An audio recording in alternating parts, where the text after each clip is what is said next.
Welcome to SVG-TV News for Friday, May 3rd, 2019. I am Yvette Bowens with details. Former Member of Parliament John Horne was laid to rest today following an official funeral service at the St. George's Cathedral. Horne served as parliamentary representative for the West Kingstown constituency under the New Democratic Party administration from 1984 to 2001. The NDP paid respect to Horne with his casket laid at Democrat House, NDP headquarters, and where party officials expressed their tributes to him, a man they described as a true party stalwart. When I looked at John over the years to see what he has done and what he has meant to people, none of us here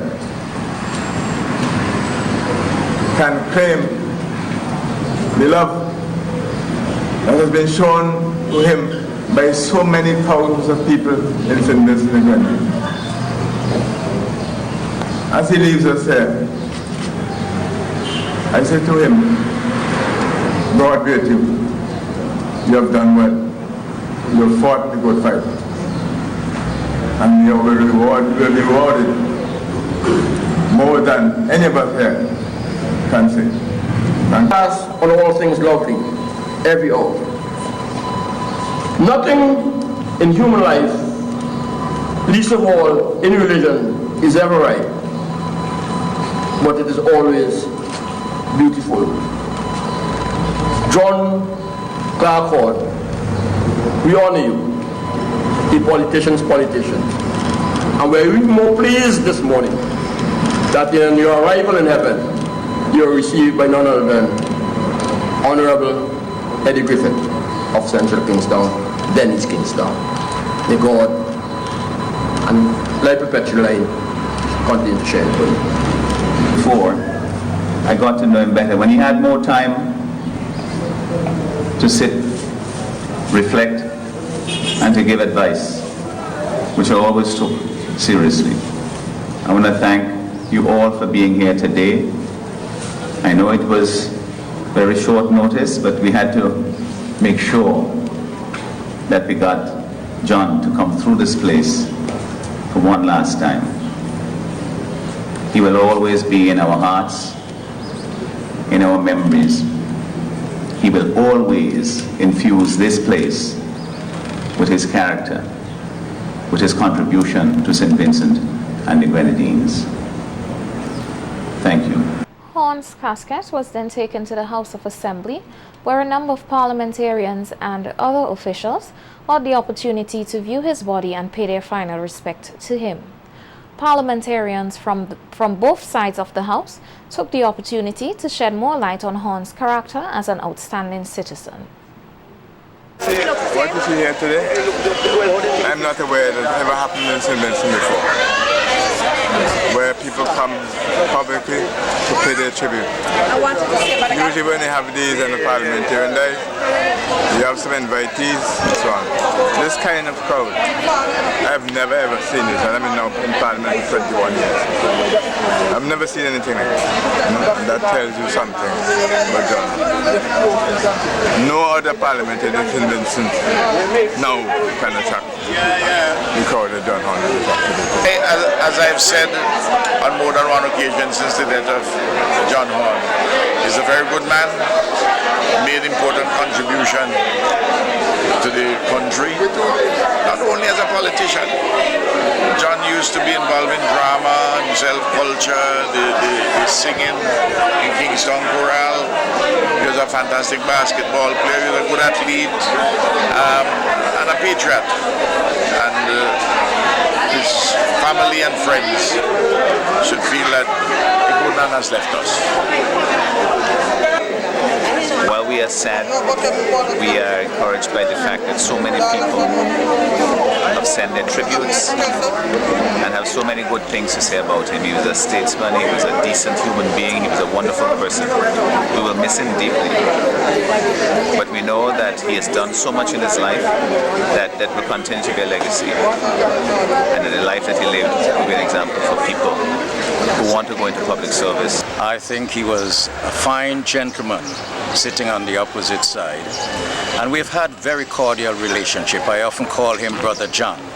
As a matter of fact, just 2 months ago he came and spent about a little less than an hour in my office because we were doing some business for a mutual friend, and we were reminiscing on the old days, and to realize that we were born the same year. I'm about 3 months older than John Horne, but we certainly would miss his passing. And I tell you, every corner of Westinghouse I've been over the years, people still continue to ask, where is John?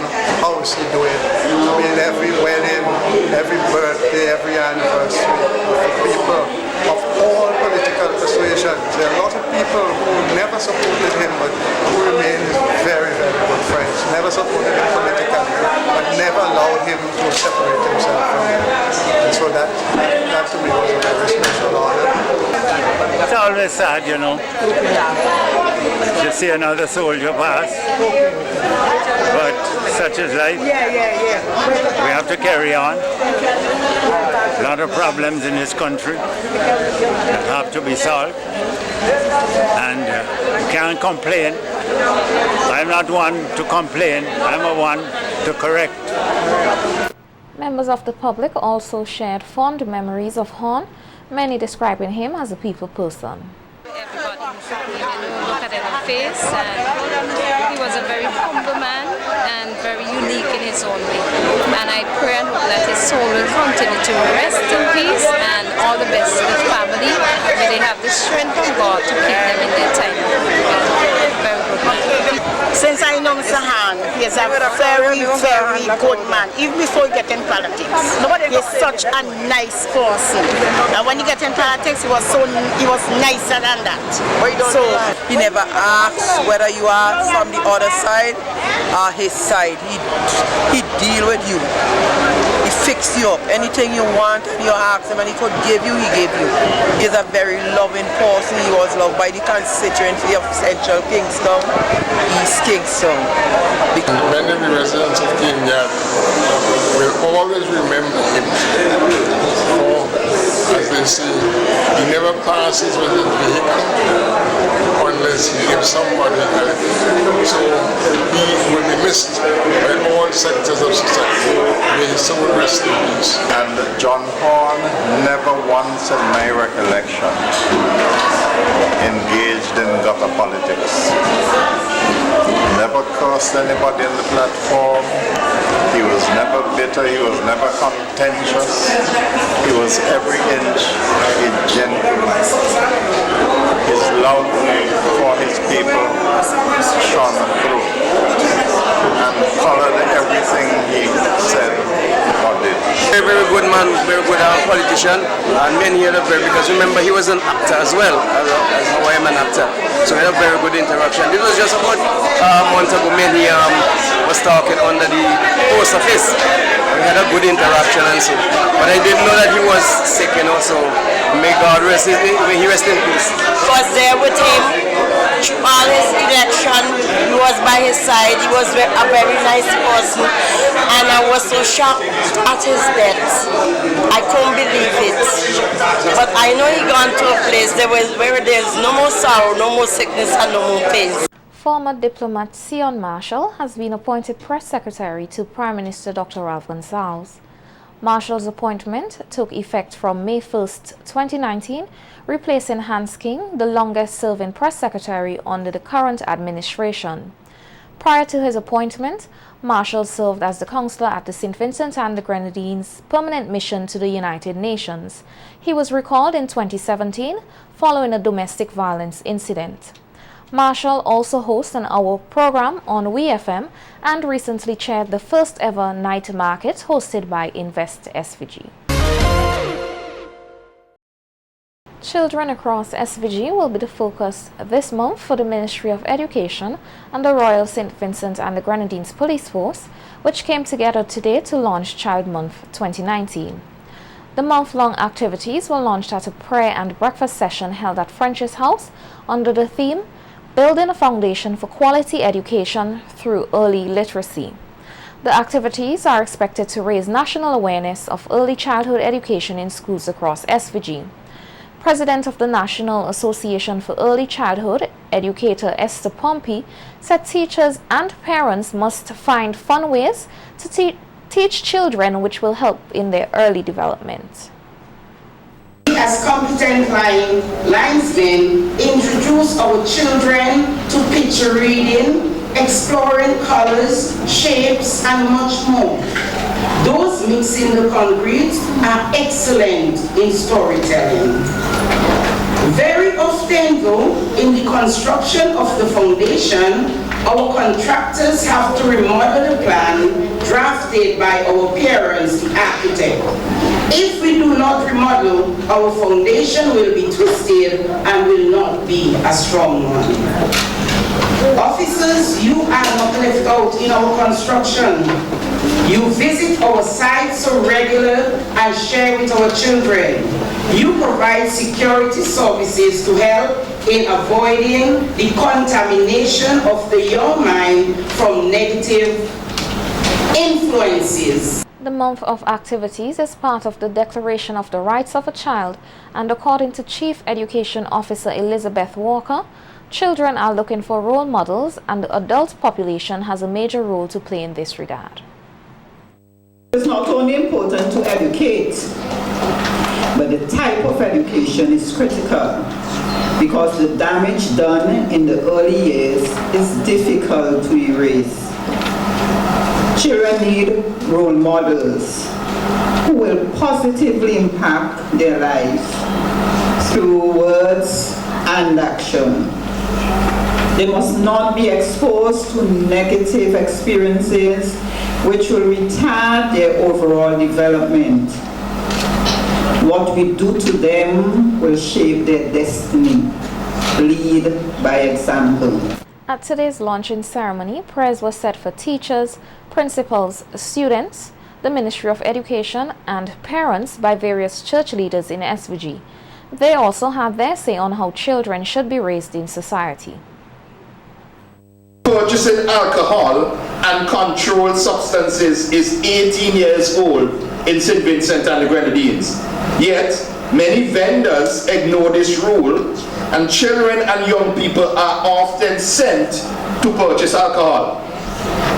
Events for youths, including those approaching graduation level in secondary school, have alcohol present at them, and sometimes these events are concluded in the early hours of the morning. But too many idle hands around us. We do not need too much gangs around us. We do not need those who do not want to seek that which is good. And Father, we ask you to intervene at this moment in our homes so that our parents will show the light. Be good example to their children. There is still more work to be done to ensure the safety of children, teachers, and other persons who use school facilities. That's the position of Minister of Education Sinclair Prince as he spoke on the final day on Tuesday of the second annual Caribbean Ministerial School Safety Forum. The forum, which was organized by the Ministry of Education, was designed to update the Caribbean Regional Roadmap on school safety, facilitate the adherence to the Antigua and Barbuda Declaration on School Safety and the Regional Roadmap implementation by additional member states, as well as to monitor the progress and achievements in the implementation of the Caribbean Regional Roadmap on School Safety. Presentations were made by education ministers from across the region and representatives from the Bahamas, Curacao, Grenada, Jamaica, and Suriname, who signed and provided an update on their roadmap for school safety. Prince told the participants that St. Vincent and the Grenadines was honored to host the forum, adding that it is his hope that it will assist with the creation of safer schools in participating states. To have had you here for the last 2 days, very useful and progress-filled 2 days, I would like to think.